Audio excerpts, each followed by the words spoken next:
ನಮಸ್ಕಾರ ಎಲ್ಲರಿಗೂ.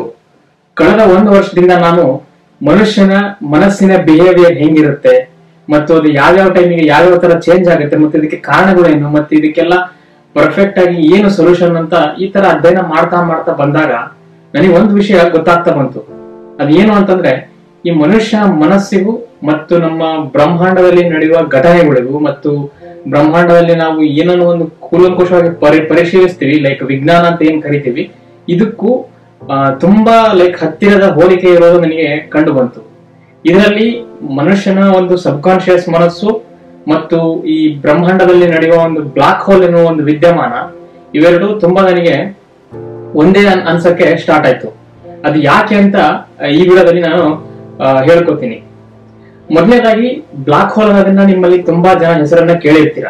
ಏನಿದು, ಅದನ್ನ ಕನ್ನಡದಲ್ಲಿ ನಾವು ಕಪ್ಪು ರಂಧ್ರ ಅಂತ ಕೂಡ ಕರಿತೀವಿ. ಈ ಬ್ಲಾಕ್ ಹೋಲ್ ಏನು ಅಂತಂದ್ರೆ, ಈಗ ನಮಗೆ ಗೊತ್ತಿದಂಗೆ ಎಲ್ಲ ಹುಟ್ಟಿದವರು ಹೇಗೆ ಸಾಯ್ತಾರೋ ಅದೇ ತರ ನಕ್ಷತ್ರಗಳು ಹುಟ್ಟುತ್ತಾವಲ್ಲ, ಈ ಬ್ಲಾಕ್ ಹೋಲ್ ಅನ್ನೋದು ನಕ್ಷತ್ರದ ಒಂದು ಸಾಯುವಂತ ಒಂದು ಸ್ಥಿತಿ ಅಂತ ನಾವು ಕರಿತೀವಿ. ಆದ್ರೆ ಇದು ಎಲ್ಲಾ ನಕ್ಷತ್ರಗಳು ಬ್ಲಾಕ್ ಹೋಲ್ ಆಗೋದಿಲ್ಲ. ನಮ್ಮ ಸೂರ್ಯನಿಗಿಂತ 30-40 ಪಟ್ಟು ದೊಡ್ಡದಾಗ್ತ ನಕ್ಷತ್ರಗಳು ಏನಿದಾವಲ್ಲ, ಅವು ಹೇಗೆ ಸಾಯ್ತವೆ ಅನ್ನೋದನ್ನ ಈ ಬ್ಲಾಕ್ ಹೋಲ್ಗಳ ಮೂಲಕ ನಾವು ಅರ್ಥ ಮಾಡ್ಕೋಬಹುದು. ಅದು ಹೇಗೆ ಸಾಯ್ತವೆ ಅಂತ ನೋಡಕ್ ಹೋದ್ರೆ, ನಕ್ಷತ್ರಗಳು ತಮ್ಮ ಗ್ರಾವಿಟಿ ಏನಿರುತ್ತೆ ಅಂದ್ರೆ ತಮ್ಮ ಗುರುತ್ವ ಬಲ ಏನಿರುತ್ತೆ ಅವುಗಳನ್ನ ಲೂಸ್ ಮಾಡ್ತಾ ಮಾಡ್ತಾ ಅವುಗಳ ಮೇಲೆ ಅವುಗಳೇ ಕೊಲಾಪ್ಸ್ ಆಗ್ತವೆ. ಅಂದ್ರೆ ಈಗ ಫಾರ್ ಎಕ್ಸಾಂಪಲ್, ನಕ್ಷತ್ರ ಒಂದು ರೆಡ್ ಜೈಂಟ್ ಆಗಿದೆ ಅಂತ ತಿಳ್ಕೊಳ್ಳಿ. ಅಂದ್ರೆ ನಕ್ಷತ್ರದ ಒಳಗಡೆ ನ್ಯೂಕ್ಲಿಯರ್ ಫ್ಯೂಷನ್ ಅಂತ ಒಂದು ಆಗ್ತಾ ಇರುತ್ತೆ. ಎರಡೆರಡು ಆಟಮ್ಗಳು ಸೇರಿ ಇನ್ನೊಂದು ಎಲಿಮೆಂಟ್ ಪ್ರೊಡ್ಯೂಸ್ ಆಗೋದು, ಆ ತರ ಎಲ್ಲ ಆಗ್ತಾ ಇರುತ್ತೆ. ಆ ತರ ಹೈಡ್ರೋಜನ್ ಇಂದ ಹೀಲಿಯಂ ಆಗಿ, ಹೀಲಿಯಂ ಇಂದ ಕಾರ್ಬನ್ ಆಗಿ, ಈ ತರ ಆಗಿ ನಕ್ಷತ್ರಗಳಲ್ಲಿ ಇಂಧನ ಖಾಲಿ ಆದಾಗ ಅದು ತನ್ನ ಗ್ರಾವಿಟಿನ ಲೂಸ್ ಮಾಡ್ಕೊಂಡು ತಾನು ಎಷ್ಟು ದೊಡ್ಡದಾಗಿರುತ್ತೋ ನಕ್ಷತ್ರ, ಅದ್ರ ಮೇಲೆ ಅದು ಬೀಳಕ್ಕೆ ಸ್ಟಾರ್ಟ್ ಆಗುತ್ತೆ. ಅಂದ್ರೆ ಕುಸಿಯೋದಕ್ಕೆ ಸ್ಟಾರ್ಟ್ ಆಗುತ್ತೆ. ಸೊ ಈ ತರ ಅಂದ್ರೆ ಚಿಕ್ಕ ಜಾಗದಲ್ಲಿ ದೊಡ್ಡ ಒಂದು ನಕ್ಷತ್ರ ಅದು ಎಷ್ಟು ಸೈಜ್ ದೊಡ್ಡದಿರುತ್ತೋ ಆ ಒಂದು ಚಿಕ್ಕ ಜಾಗದಲ್ಲಿ ಅದೆಷ್ಟು ಸೈಜ್ ನಾವು ಕಂಪ್ರೆಸ್ ಮಾಡಿದ್ರೆ ಯಾವ ತರ ಒಂದು ಶಕ್ತಿ ಉಂಟಾಗುತ್ತೆ, ಗ್ರಾವಿಟೇಷನಲ್ ಶಕ್ತಿ, ಅದು ತುಂಬಾ ಪವರ್ಫುಲ್ ಆಗಿರುತ್ತೆ. ಎಷ್ಟು ಪವರ್ಫುಲ್ ಅಂತಂದ್ರೆ, ಅದು ಆ ಒಂದು ಶಕ್ತಿ ಹತ್ರ ಏನೇ ಹೋದ್ರೂ ಕೂಡ ಅದು ಹೊರಗಡೆ ಬರಲ್ಲ. ಈವನ್ ಇದು ಲೈಟ್ ಕೂಡ ಅಪ್ಲೈ ಆಗುತ್ತೆ. ಆ ಒಂದು ಶಕ್ತಿ ಲೈಟ್ ಕೂಡ ಹತ್ರ ಹೋದ್ರು ಕೂಡ ಒಳಗೆ ಎಂಟರ್ ಆಗುತ್ತೆ ಲೈಟ್, ಬಟ್ ಹೊರಗೆ ಬರಕ್ಕಾಗಲ್ಲ. ಲೈಟ್ ಹೊರಗೆ ಬರಕ್ಕಾಗಲ್ಲ ಅಂದ್ರೆ ನಾವು ಅದನ್ನ ನೋಡಕ್ಕಾಗಲ್ಲ. ಆದ್ದರಿಂದ ಅದು ಕಪ್ಪಾಗಿ ಕಾಣುತ್ತೆ. ಇದಕ್ಕೆ ನಾವು ಬ್ಲಾಕ್ ಹೋಲ್ ಅಂತ ಕರಿತೀವಿ. ನಾವು ಅದನ್ನ ರಂಧ್ರ ಅಂತ ಕರೆದ್ರು ಕೂಡ ಅಲ್ಲಿ ಒಂದು ಹೋಲ್ ಇರೋದಿಲ್ಲ. ಅದು ಆಕ್ಚುಲಿ ಒಂದು ಸ್ಟಾರ್, ಅದು ನಕ್ಷತ್ರ, ಅದು ಸ್ಪಿಯರ್ ಫಾರ್ಮ್ ಅಲ್ಲಿ ಇರುತ್ತೆ. ಆದ್ರೆ ಅದು ಒಂದು ಚಿಕ್ಕ ಜಾಗದಲ್ಲಿ ತನ್ನ ದೊಡ್ಡ ಒಂದು ಅಮೌಂಟ್ ಆಫ್ ಮಾಸ್ ಏನಿದೆ, ತನ್ನ ಒಂದು ಗಾತ್ರ ಅದಷ್ಟು ಚಿಕ್ಕ ಜಾಗದಲ್ಲಿ ಒಂದು ಕಂಪ್ರೆಸ್ ಆಗ್ತಾ ಆಗ್ತಾ ಆಗ್ತಾ ಬರುತ್ತೆ. ಸೊ ಈ ತರ ಕಂಪ್ರೆಸ್ ಆಗ್ತಾ ಆಗ್ತಾ ಬಂದಾಗ ಅದರ ಸುತ್ತಮುತ್ತ ಎಲ್ಲ ಏನೇನು ಹತ್ರ ಬರುತ್ತೋ ಸ್ಟಾರ್ಸ್ ಗಳು, ಪ್ಲಾನೆಟ್ಸ್, ಅದನ್ನೆಲ್ಲ ಅದನ್ನ ನುಂಗುತ್ತಾ ಬರುತ್ತೆ. ನಾವು ಆಕಾಶಗಂಗೆ ಅಂತ ಏನ್ ಕರಿತೀವಿ ಅಥವಾ ಮಿಲ್ಕಿ ವೇ ಅಂತ ಏನ್ ಕರಿತೀವಿ, ಇದು ನಮ್ಮ ಗ್ಯಾಲಾಕ್ಸಿ.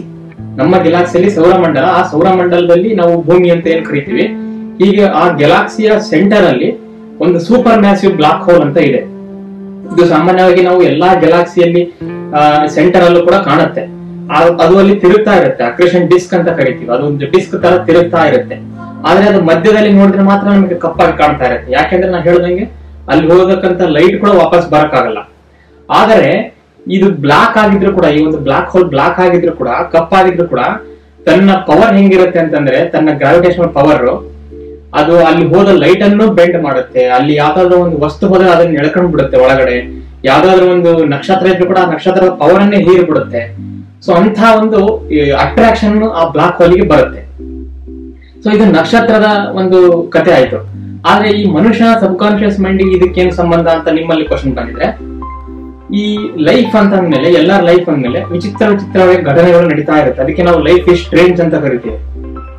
ಈ ಲೈಫ್ ಅಲ್ಲಿ ಕೆಲವೊಬ್ಬರಿಗೆ ಏನೋ ಒಂದು ಘಟನೆ ಆಗ್ಬಿಡುತ್ತೆ, ಎಷ್ಟೋ ಘಟನೆಗಳಾಗುತ್ತೆ. ಅದರಲ್ಲಿ ಯಾವ್ದೋ ಕೆಲವೊಂದು ಘಟನೆಗಳು ಮನುಷ್ಯನ ಒಂದು ಡಾರ್ಕ್ ಪ್ಲೇಸ್ ಗೆ ಕರ್ಕೊಂಡು ಹೋಗುತ್ತೆ. ಅಂದ್ರೆ ತುಂಬಾ ಇದ್ದವರು ದೂರ ಹೋಗ್ಬಿಡೋದು, ಅಥವಾ ಯಾರೊಬ್ರು ಮೋಸ ಮಾಡ್ಬಿಡೋದು, ಅಥವಾ ಏನು ಅಸಹಾಯಕತೆ ಬರ್ತಾ ಇದೆ ಲೈಫ್ ಅಲ್ಲಿ ಅಂತ ಅನ್ಸೋಂತ ಒಂದು ಸಿಚುವೇಶನ್ಗಳು ಆಗ್ಬೋದು. ಈ ತರ ಆದಾಗ ನಾವು ಲೈಫ್ ಡಾರ್ಕ್ ಆಗ್ಬಿಡ್ತು, ನನ್ ಜೀವನ ಕಥ್ ಆಗ್ಬಿಡ್ತು, ಈ ತರ ಒಂದು ನೆಗೆಟಿವ್ ಪದಗಳನ್ನ ಯೂಸ್ ಮಾಡ್ತೀವಿ. ಜನರಲಿ ಈ ಡಾರ್ಕ್ ಅನ್ನೋದು ನೆಗೆಟಿವಿಟಿಗೆ ಒಂದು ರಿಲೇಟೆಡ್ ಆಗಿ ನಾವು ಮಾತಾಡೋದನ್ನ ನಾವು ಸೊಸೈಟಿಯಲ್ಲಿ ನೋಡಿದೀವಿ.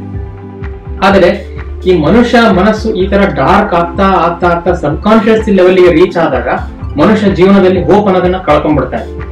ಆದರೆ ಈ ಬ್ಲಾಕ್ ಹೋಲ್ಗಳಿಂದ ಏನ್ ಕಲಿಬೇಕು ಮನುಷ್ಯ ಅಂತಂದ್ರೆ, ನೋಡಿ ಆ ನಕ್ಷತ್ರ ಕೂಡ ಮನುಷ್ಯನ ತರನೇ ಅದ್ರ ಮೇಲೆ ಅದು ಕೊಲ್ಯಾಪ್ಸ್ ಆಗ್ತಾ ಆಗ್ತಾ ಆಗ್ತಾ ಆಗ್ತಾ ಆ ದೊಡ್ಡ ಸೈಜ್ ಇದ್ದು ಸಣ್ಣ ಒಂದು ಪಾಯಿಂಟ್ ಅಲ್ಲಿ ಬರುತ್ತೆ, ಅದಕ್ಕೆ ಸಿಂಗುಲಾರಿಟಿ ಅಂತ ಕರಿತೀವಿ.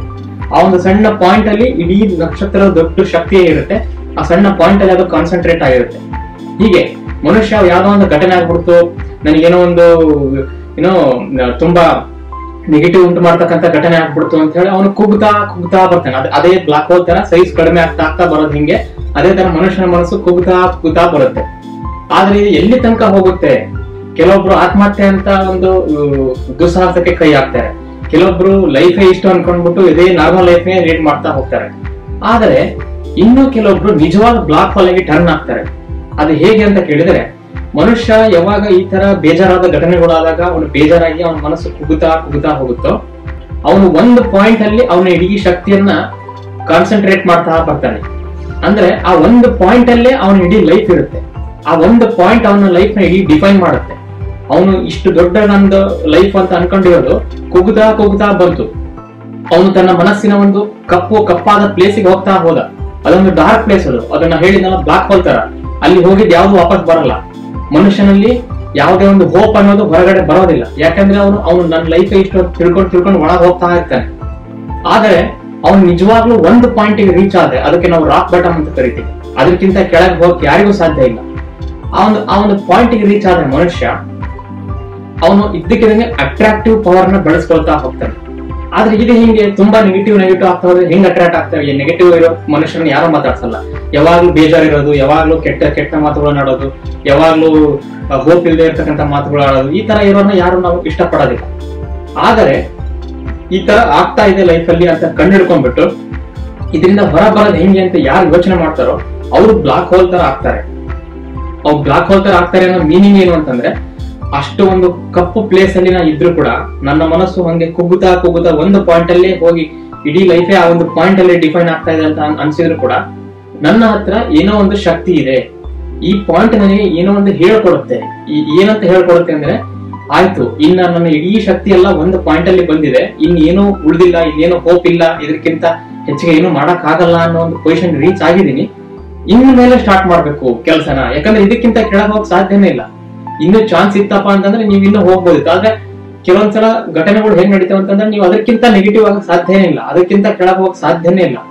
ಸಾವೇ ಅತ್ಯಂತ ಲೈಕ್ ನಾವು ಫೈನಲ್ ಅಂತ ಹೇಳ್ಬೋದು. ಅದಕ್ಕಿಂತ ಟ್ರೂತ್ ಅನ್ನೋದು ಯಾವ್ದು ಇಲ್ಲ. ಆದ್ದರಿಂದ ಮನುಷ್ಯ ಆ ಪಾಯಿಂಟ್ ಅನ್ನು ಯಾವಾಗ ರೀಚ್ ಆಗ್ತಾನೋ ಅದು ಆ ಬ್ಲಾಕ್ ಹೋಲಿನ ಒಂದು ಗ್ರಾವಿಟೇಷನ್ ಶಕ್ತಿ ಇನ್ಫೈನೈಟ್ ಆಗ್ತಾ ಹೋಗುತ್ತೆ. ಅಂದ್ರೆ ಸುತ್ತಮುತ್ತಲನ್ನೇ ಅಲ್ಲಿ ಅದು ಅಟ್ರಾಕ್ಟ್ ಮಾಡ್ತಾ ಹೋಗುತ್ತೆ. ಈಗ ಆ ವ್ಯಕ್ತಿಯ ಸಬ್ ಕಾನ್ಶಿಯಸ್ ಮನಸ್ಸಲ್ಲಿ ಅದು ಇಳಿತಾ ಬಂದ್ರೆ, ನಾನು ಏನಾದ್ರೂ ಸಾಧನೆ ಮಾಡ್ಬೇಕು, ಇನ್ನು ಸಾಕು ಈ ತರ ಇದ್ದಿದ್ದು, ನಾನು ಇದರಿಂದ ಹೊರ ಬರ್ಬೇಕು, ಈ ಕಪ್ಪು ಪ್ಲೇಸ್ ನನಗೆ ಇಷ್ಟ ಇಲ್ಲ, ಈ ಒಂದು ಪ್ಲೇಸ್ ಇಂದ ಹೊರ ಬರ್ಬೇಕು, ನಾನು ಲೈಟ್ ನೋಡ್ಬೇಕು ಅಂತ ಈ ತರ ಯಾರು ಡಿಸೈಡ್ ಮಾಡ್ತಾರೋ ಅವರಲ್ಲಿ ಏನೋ ಒಂದು ಬದಲಾವಣೆ ಕಾಣ್ತಾ ಹೋಗುತ್ತೆ. ಅವ್ರ ಲೈಫ್ ಅಲ್ಲಿ ಒಂದು ಹೊಸ ಶಕ್ತಿ ಅವರಲ್ಲಿ ಒಂದು ಬರ್ತಾ ಹೋಗುತ್ತೆ. ಆ ಶಕ್ತಿ ಈ ನಕ್ಷತ್ರದಲ್ಲಿ ಗ್ರಾವಿಟೇಷನ್ ಫೋರ್ಸ್ ಹೆಂಗೆ ಜಾಸ್ತಿ ಆಗ್ತಾ ಹೋಗುತ್ತೋ ಹಂಗೆ ಮನುಷ್ಯನ ಶಕ್ತಿ ಜಾಸ್ತಿ ಆಗ್ತಾ ಹೋಗುತ್ತೆ ಆ ಒಂದು ಕಪ್ಪು ಪ್ಲೇಸ್ ಅಲ್ಲಿ ಹೋದಾಗ. ಹಾಗೆ ನೋಡಿದ್ರೆ ಇದನ್ನೊಂದು ಕೆಟಲಿಸ್ಟ್ ತರನೇ ಅನ್ಬೋದು. ಈ ಒಂದು ನೆಗೆಟಿವ್ ಘಟನೆಗಳು ಯಾಕೆ ನಡಿಬೇಕು ಲೈಫ್ ಅಲ್ಲಿ, ಯಾಕೆ ಒಂದು ಕೂಗಂತ ಘಟನೆಗಳು ನಡೀತವೆ ಲೈಫ್ ಅಲ್ಲಿ ಅಂತಂದ್ರೆ, ಯಾಕೆ ನಡೀತವೆ ಅಂತ ಅನ್ನೋಕೆ ಒಂದು ರೀಸನ್ ಏನು ಅಂತಂದ್ರೆ, ನಾವು ಮತ್ತೆ ಎಚ್ಚೆತ್ಕೊಳ್ಬೇಕು, ನಾವು ಮತ್ತೆ ಮೇಲೆ ಬರ್ಬೇಕು, ನಾವು ಮತ್ತೆ ಆ ಒಂದು ಶಕ್ತಿಯನ್ನು ಬಳಸ್ಕೊಂಡ್ಬಿಟ್ಟು ಎಲ್ಲವನ್ನ ಅಟ್ರಾಕ್ಟ್ ಮಾಡ್ಬೇಕು ಲೈಫ್ ಅಲ್ಲಿ ಅನ್ನೋ ಒಂದು ಸಂಗತಿನ ಈ ಬ್ಲಾಕ್ ಹೋಲ್ ಇಂದ ನಾವು ತಿಳಿಬಹುದು. ಆದ್ದರಿಂದ ಆದ್ರೆ ಎಲ್ಲರೂ ಅಲ್ಲಿ ಆ ತರ ನೆಗೆಟಿವ್ ಪ್ಲೇಸ್ ಹೋಗ್ತಾರೆ. ಆದ್ರೆ ಹೊರ ಬರೋದು ಹೆಂಗೆ ಅನ್ನೋದು ತುಂಬಾ ಜನರಿಗೆ ಕ್ವಶನ್ ಆಗಿರುತ್ತೆ. ಈ ಸಬ್ ಕಾನ್ಶಿಯಸ್ ಮನಸ್ಸನ್ನ ಹೆಂಗೆ ಟ್ರೈನ್ ಮಾಡೋದು, ಆ ಒಂದು ಗೆಲುವಿನ ಮೈಂಡ್ ಸೆಟ್, ಆ ಒಂದು ಸಕ್ಸಸ್ ಮೈಂಡ್ ಸೆಟ್ ನಾವೊಂದು ಇಂತ ಒಂದು ಡಾರ್ಕ್ ಪ್ಲೇಸ್ ಅಲ್ಲಿ ಇದ್ರೂ ಕೂಡ ಹೆಂಗೆ ಹೊರಗೆ ಬರೋದು ಅನ್ನೋದು ಇಲ್ಲಿ ಒಂದು ದೊಡ್ಡ ಕ್ವಶನ್ ಆಗಿದೆ. ಮತ್ತು ಈ ಕ್ವಶನ್ ಬಗ್ಗೆ ಹೇಗೆ ಅದನ್ನ ಮತ್ತೆ ಹೊರಗೆ ಬರೋದು ಆ ಒಂದು ಡಾರ್ಕ್ ಪ್ಲೇಸ್ ಇಂದ, ಮತ್ತೆ ಈ ಬ್ಲಾಕ್ ಹೋಲ್ ತರ ಎಲ್ಲವನ್ನ ಹೇಗೆ ಅಟ್ರಾಕ್ಟ್ ಮಾಡೋದು ತನ್ನ ಒಂದು ಶಕ್ತಿಯಿಂದ ಆ ಒಂದು ಕಪ್ಪು ಪ್ಲೇಸ್ ಅಲ್ಲಿ ಇದ್ರೂ ಕೂಡ ಅನ್ನೋದನ್ನ ಮುಂದಿನ ವಿಡಿಯೋದಲ್ಲಿ ನಾನು ತಿಳಿಸಕ್ಕೆ ಟ್ರೈ ಮಾಡ್ತೀನಿ. ನಾನು ಈ ವಿಡಿಯೋಗಳಲ್ಲಿ ಮತ್ತೆ ಈ ನೆಕ್ಸ್ಟ್ ಏನ್ ವಿಡಿಯೋಗಳು ಮಾಡ್ತೀನಿ ಇಲ್ಲಿ ಒಂದು ಪ್ರಯತ್ನ ಮಾಡ್ತಾ ಇದ್ದೀನಿ. ನೀವು ಅದನ್ನ ಗಮನಿಸಿರ್ಬೋದು ನನ್ನ ಕೆಲವೊಂದು ವಿಡಿಯೋಗಳಲ್ಲಿ. ಈ ಒಂದು ಮನಸ್ಸಿನ ಭಾವನೆಗಳು, ಮನುಷ್ಯನ ಮನಸ್ಸಿನ ಬಿಹೇವಿಯರ್ಗಳು ಅಥವಾ ಒಂದು ಫ್ಲಕ್ಚುಯೇಷನ್ಸ್ ಗಳು ಅಂತ ಏನ್ ಕರಿತೀವಿ, ಅದನ್ನ ಮತ್ತೆ ಸೈಂಟಿಫಿಕ್ ಈವೆಂಟ್ಸ್ ಗಳನ್ನ ಎರಡು ಮರ್ಜ್ ಮಾಡ್ತಾ ಇದ್ದೀನಿ ನನ್ನ ವಿಡಿಯೋಗಳಲ್ಲಿ. ಯಾಕೆ ಈ ತರ ಮಾಡ್ತಾ ಇದ್ದೀನಿ ಅಂತಂದ್ರೆ, ನಾವು ಎಲ್ಲಾ ಸೋರ್ಸ್ ನಮ್ಮಿಂದ ಹೊರಗಿದೆ ಅಂತ ಗೊತ್ತಾದ್ರೆ ನಮಗೆ ನಾವು ಯಾವ್ದಕ್ಕೋ ಒಂದು ಕಾಯ್ತಾ ಕೂಡ್ತೀವಿ. ಫಾರ್ ಎಕ್ಸಾಂಪಲ್, ಹ್ಯಾಪಿನೆಸ್ ಅನ್ನೋದು ನಮ್ಮ ಬಿಟ್ಟು ಹೊರಗಿದೆ ಅಂತ ನಮಗೆ ಏನಾದ್ರೂ ಗೊತ್ತಾದ್ರೆ ನಾವು ಅದಕ್ಕೆ ಕಾಯ್ತಾ ಕೊಡ್ತೀವಿ. ಎಲ್ಲಿದೆ ಹ್ಯಾಪಿನೆಸ್, ಯಾರಿಂದ ಬರುತ್ತೆ, ಎಷ್ಟು ಗಂಟೆ ಬರುತ್ತೆ, ಯಾವ ದಿನಕ್ಕೆ ಬರುತ್ತೆ. ಆದ್ರೆ ಒಂದು ಕ್ಷಣದಲ್ಲಿ ಎಲ್ಲವನ್ನು ಮರೆತು ಬಿಟ್ಟು ಎಲ್ಲಾ ಸೋರ್ಸ್ ನನ್ನೊಳಗಿದೆ, ನನಗೆ ಆಲ್ರೆಡಿ ಏನ್ ಬೇಕೋ ಅದೆಲ್ಲ ನನ್ನೊಳಗಿದೆ ಅಂತ ಯಾವಾಗ ಆತರ ಯೋಚನೆ ಬರುತ್ತೋ ಅವಾಗ ನಾವು ಯಾವ್ದಕ್ಕೂ ಕಾಯಲ್ಲ, ಯಾವ ಟೈಮ್ಗೂ ಕಾಯಲ್ಲ, ಯಾವ ದಿನಕ್ಕೂ ಕಾಯಲ್ಲ, ಯಾವ ವ್ಯಕ್ತಿಗಳಿಗೂ ಕಾಯಲ್ಲ. ಅವಾಗ ನಮಗೆ ನಿಜ ಗೊತ್ತಾಗುತ್ತೆ. ಸೊ ನಾನು ಅದಕ್ಕೆ ಏನ್ ಮಾಡ್ತಾ ಇದ್ದೀನಿ, ಮನುಷ್ಯನ ಬಿಹೇವಿಯರ್ ಅನ್ನೋದು ತುಂಬಾ ಕೋತಿಯ ತರ, ಅದು ಒಂಥರ ವಿಚಿತ್ರವಾಗಿ ಇರುತ್ತೆ. ಆದ್ರೆ ನಾವು ನೋಡ್ತಕ್ಕಂತ ವಿಜ್ಞಾನದ ವಸ್ತುಗಳಾಗ್ಲಿ ಅಥವಾ ವೈಜ್ಞಾನಿಕವಾಗಿ ಅಂದ್ರೆ ಈ ಒಂದು ಅನಾಲಿಸಿಸ್ ಮಾಡುವ ಮನುಷ್ಯ ಒಂದು ಏನ್ ಕೆಪಾಸಿಟಿ ಇದೆ ಅದು ಬೇರೆ ಅಲ್ಲ, ಮತ್ತು ನಮ್ಮ ಬಿಹೇವಿಯರ್ಗಳು ಬೇರೆ ಅಲ್ಲ. ಇವೆರಡು ಮಿಕ್ಸ್ ಮಾಡಿದ್ರೆ ನನ್ನ ಹೊರಗೆ ಏನ್ ಕಾಣ್ತಾ ಇದೆಯೋ ಅದು ನನ್ನ ರಿಫ್ಲೆಕ್ಷನ್. ಅದು ನಾನೇನು ಹೊರಗೆ ಡಿಫ್ರೆಂಟ್ ಆಗಿ ಬಂದಿಲ್ಲ, ಅಥವಾ ನಾನು ಯಾವ್ದೋ ಒಂದು ವಿಚಿತ್ರ ಪ್ಲೇಸ್ ಇಂದ ಇಲ್ಲಿ ಇದ್ದಕ್ಕಿದ್ದಂಗೆ ಬಂದ್ಬಿಟ್ಟಿಲ್ಲ, ಮತ್ತು ನಾನು ಸತ್ ಮೇಲೆ ಎಲ್ಲೋ ಬೇರೆ ಕಡೆ ಹೋಗೋದಿಲ್ಲ. ನಾನು ಒಂದೇ, ನಾನು ಯಾವಾಗ್ಲೂ ಇದ್ದೆ, ನಾನು ಯಾವಾಗ್ಲೂ ಇದೀನಿ, ನಾನು ಯಾವಾಗ್ಲೂ ಇರ್ತೀನಿ. ಈ ಒಂದು ಫೀಲಿಂಗ್ ನ ಜನರಲ್ಲಿ ಬರ್ಸೋಕೆ ನಾನು ಈ ತರ ಒಂದು ಸೈನ್ಸ್ ಮತ್ತೆ ಈ ಒಂದು ಫಿಲಾಸಫಿ ಎರಡನ್ನು ಮಿಕ್ಸ್ ಮಾಡಿ ಈ ತರ ವಿಡಿಯೋಗಳನ್ನು ಮಾಡಕ್ಕೆ ಟ್ರೈ ಮಾಡ್ತಾ ಇದ್ದೀನಿ. ನಿಮಗೆ ಇದರ ಬಗ್ಗೆ ಏನೇ ಕ್ವಶನ್ ಇದ್ರು ಕಮೆಂಟ್ ಸೆಕ್ಷನ್ ಅಲ್ಲಿ ತಿಳಿಸಿ, ಮತ್ತು ಇದೇ ತರಹ ಮನಸ್ಸಿನ ವಿಷಯಗಳು ಮತ್ತು ಬ್ರಹ್ಮಾಂಡದ ವಿಷಯಗಳು ಇಷ್ಟ ಆದಲ್ಲಿ ದಯವಿಟ್ಟು ನನ್ನ ಚಾನಲ್ ಸಬ್ಸ್ಕ್ರೈಬ್ ಮಾಡಿ. ಧನ್ಯವಾದಗಳು.